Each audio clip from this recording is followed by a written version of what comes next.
2018चा महाराष्ट्र केसरी बालारबी से खडकी गाव त्याचा करमाळा तालुका जिल्हा सोलापूर।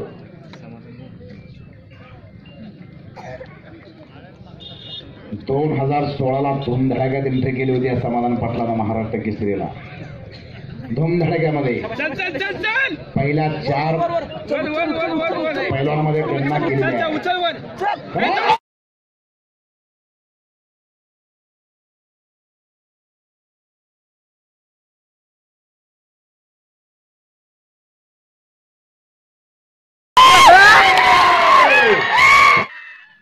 सबस्क्राईब करा कुस्ती मल्लविद्या यूट्यूब चॅनल आणि त्याचबरोबर उजव्या बाजूचे बेल आयकॉन चिन्ह। आता आपण महाराष्ट्रातील सर्व कुस्ती मैदाने घरबसल्या पाहू शकाल।